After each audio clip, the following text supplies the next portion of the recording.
Көргөзмөдө алгач эле өлкө президентине башка мамлекеттердин башчылары белекке берген экспонаттар көз көрүнөт. Арасында Россия, Сауд Арабия, Өзбекстан, Түркия жана башка мамлекеттер бар. Көргөзмө муну эл аралык кызматташтык менен достуктун жемиши катары чагылдырган. Бекеринен көргөзмөбүздө эгемендүүлүк бул элибиздин дөөлөтү деп атаган жокпуз. Себеби эгемендүүлүк деген сөздүн ичинде абдан көп символикалуу маани бар. Эң биринчи иретте бул эркиндигибиз, демократиябыз, дөөлөтүбүз, ушул биздин мамлекетибиздин өнүгүп өскөнү, баардык эл аралык кызматташтык, маданиятыбыз, тилибиз дей койчу баардык сөздөрдүн баардыгы ушул эгемендүүлүк деген бир сөздө батып турат. Ошондуктан бул баардыгыбыздын дөөлөтүбүз. Ошон үчүн бул майрам өзгөчө майрам. Ал эми бүгүнкү көргөзмөнүн максаты эң башкысы биз ушул улуттук тарых музейине түшкөн баардык жаңы экспонаттар менен көрөрмандарды тааныштыруу. Көргөзмөдө элдин назарына биринчи ирет коюлган китептер да бар. Кыргыз мамлекетин түптөгөн инсандар жөнүндөгү китептер жана алардын китептери дагы коюлуп турат.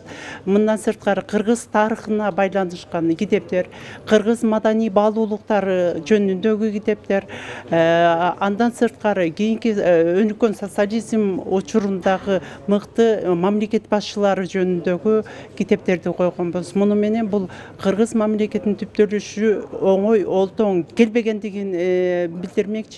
Жана азыркы окурмандарыбыз, музей көрөрмандары ушул китептерди менен да тааныш болсун каалайбыз. Кыргыз мамлекетинин түптөөдө тарыхый инсан Жусуп Абдрахмановдун орду ролу чоң. Көргөзмөгө анын өз кол менен жазып жүргөн күндөлүгүнүн түп нускасы экспонат катары коюлду. Тарыхчылар анын репрессияга кабылып соттолуп кетишине учурунда дал ушул күндөлүктөгү жазуулары себепкер далил болуп берген дешет. Дневник есть в библиотеках. Бул күндөлүктүн мазмуну, эмне тууралуу жазылганы баардык окурмандарга жеткиликтүү. Азыр ал баардык эле китепканаларда бар. Андан тышкары электрондук форматта, аудио жазуу түрүндөгүсүн дагы YouTube каналга чыккан. Ал эми кыргыз тилиндегиси жазуу түрүндө басылып чыккан. Аны да интернеттен таап окуса болот.